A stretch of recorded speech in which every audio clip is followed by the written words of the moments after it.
Hello दोस्तों, मैं हूं अंबिका प्रसाद। फिर से आपको स्वागत करता हूं। जी हां दोस्तों, 2024 इलेक्शन का रिजल्ट बिल्कुल आपके सामने है और आप जानते हैं कि कौन सी पार्टी यानी कि कौन सी अलायंस इस बार सरकार करने जा रही है। जी हां, बिल्कुल एनडीए इस बार सरकार करने जा रही है और ये साफ हो चुका है कि मोदी 3.0 इस बार फिर से एक चमत्कार फैसला लाने वाला है और चमत्कार के ढंग से तीसरे बार मोदी जी अब प्राइम मिनिस्टर देश के बनने वाले हैं। लेकिन सबसे बड़ा रोचक बात यह है कि हमारे राज्य यानी कि मैं जिस राज्य से बिलोंग करता हूं उस राज्य में 5 बार, जी हां 5 बार second highest and long time serve करने वाले चीफ मिनिस्टर नवीन पटनायक जी हार गए हैं। जी हां, नवीन पटनायक जी इस बार हार चुके हैं। उनका दल जो है बीजू जनता दल, आप सभी लोग को पता होगा कि बीजू जनता दल का सरकार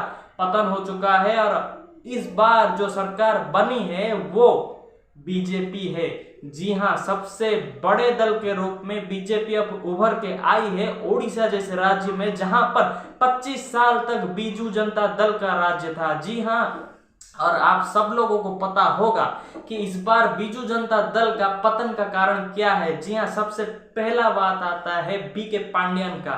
जी हां, वीके पांड्यन एक वो ऑफिसर है यानी कि आईएएस ऑफिसर है जो बाद में रिटायर लेकर बीजू जनता दल में शामिल हो गए थे और उनको अण ओडिया कह के पुकारा गया था, यानी कि गैर ओडिया लोगों और गैर ओडिया जैसे कई अफसर लोग यहाँ पर अफसर राज चला रहे थे। जैसे कि ये पहला मुद्दा था।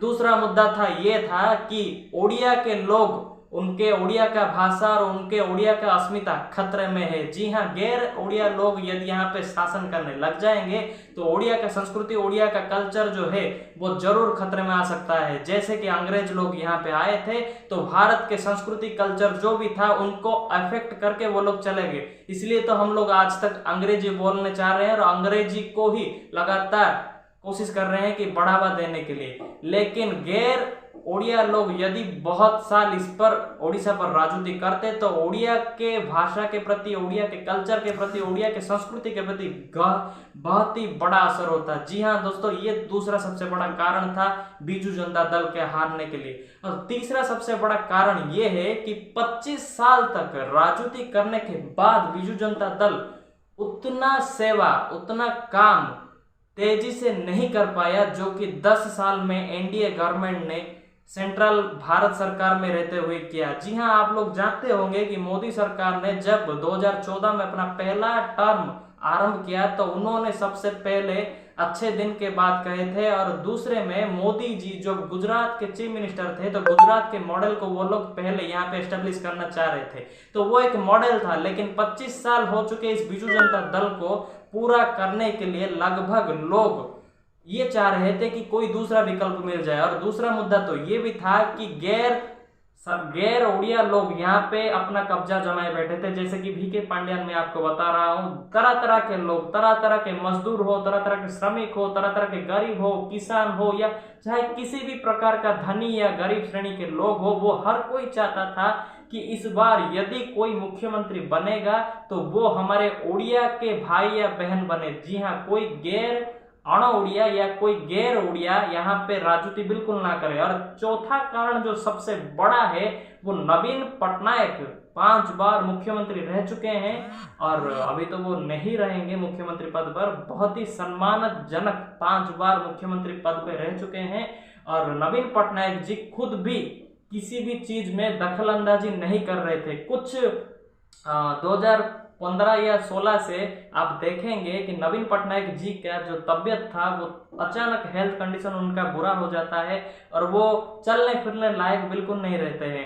और आप देखेंगे कि इलेक्शन का हवा, इलेक्शन का डर, इतना खौफ था बीजेडी के ऊपर कि खुद चीफ मिनिस्टर ऑफ ओडिशा यानी कि नवीन पटनायक जी किताब के दुकान में जाकर एक किताब खरीदते हैं और वो भी आप लोगों को पता होगा कि सीक्रेट्स ऑफ सिमिलपाल, जी हाँ दोस्तों, सीक्रेट्स ऑफ सिमिलपाल का नामक एक किताब वो खरीदते हैं, वो भी किताब की दुकानों में जाके। जी हाँ, आप पहले कभी नहीं देखे होंगे कि चीफ मिनिस्टर ऑफ ओडिशा नवीन पटनायक जी कभी भी बाहर निकले होंगे और बाहर निकल के वो खुद पैदल चल के जाएंगे किसी किताब की दुकान में या किसी शॉपिंग मॉल में। जी हाँ, ये पहली बार शायद हुआ होगा आफ्टर हेल्थ कंडीशन। जी हाँ, आफ्टर हेल्थ कंडीशन ये चीफ मिनिस्टर का पहला दौरा था और हेल्थ कंडीशन अच्छा है ये दिखाने के लिए भी मजबूरन उन्हें पुरी में हुए हादसे के जो मरीज थे, पुरी में जो हादसा हुआ था, चाप खेलने वक्त जो हादसा हुआ था, उनके मरीज को देखने के लिए भी चीफ मिनिस्टर अस्पताल गए थे। जी हाँ दोस्तों,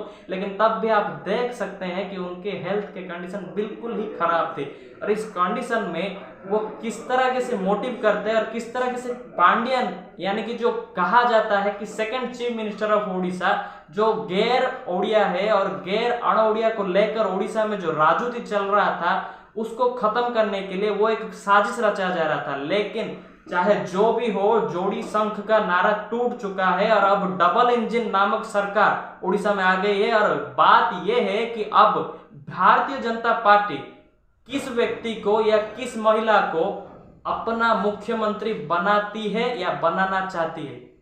लेकिन बात इतनी तक नहीं रुकी है, बात तो ये भी है कि 25 साल का सरकार जब गिर तो गया है, लेकिन जब गिरेगा तो उन्होंने जो जो योजनाएं बनाई थी तो उस योजना का फल क्या होगा। जैसे कि BSKY के कार्ड के बारे में सभी लोगों को पता होगा, ममता योजना के बारे में तरह तरह के लोगों को पता होगा और स्पेशली जो योजना है वो कालिया योजना है और BSKY कार्ड है। जी हाँ, लोगों के मन में ये ख्याल है कि BSKY कार्ड शायद ही बंद हो जाएगा यदि भाजपा सरकार आएगी, क्योंकि मैं आप लोगों को बता दूं कि BSKY कार्ड बिल्कुल ही बंद नहीं होने वाला है और वो भी होम मिनिस्टर अमित शाह जी ने पहले ही कंफर्म करा चुके हैं और वो ये भी कह चुके हैं कि BSKY कार्ड के साथ आपको प्रधानमंत्री जन औषधि कल्याण के योजना में अंतर्गत जो कार्ड है आयुष्मान कार्ड वो भी आपको दिया जाएगा और आयुष्मान कार्ड पूरे भारतवर्ष में लागू है। आप भारतवर्ष में जिस अस्पताल में जाएंगे वहां पर भी आपको इलाज मिल सकता है।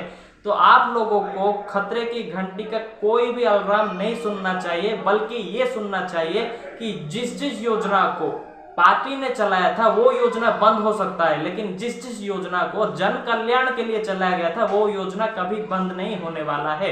चाहे बीजेपी के सरकार हो या चाहे बीजेडी के सरकार हो, बिल्कुल ये योजना बंद नहीं होने वाला है।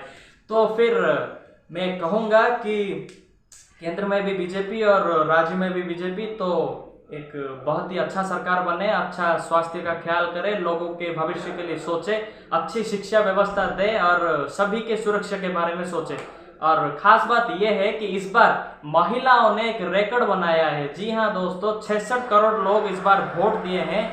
करीब इलेक्शन कमीशन ऑफ इंडिया के डाटा के मुताबिक 96 करोड़ वोटर रजिस्टर हुए थे, लेकिन 66 करोड़ वोटर इस बार वोट दिए हैं और 66 करोड़ वोटर में से महिलाओं का वोट सबसे ज्यादा है और ये एक बहुत ही बड़ा रिकॉर्ड है पूरे विश्व के स्तर में। जी हाँ, पूरे विश्व में तो भारत एक सबसे बड़ा लोकतांत्रिक देश है और इसके साथ साथ महिलाओं का रिकॉर्ड दान मतदान करना भी एक बहुत बड़ा रिकॉर्ड है और अपने आप में ये दर्शाता है कि भारत में लोकतांत्रिक पर्व किस तरह से पाला जाता है और किस तरह से महान किया जाता है। और इतना ही कहूंगा और आगे देखेंगे कि ओडिशा के चीफ मिनिस्टर कौन बनते हैं।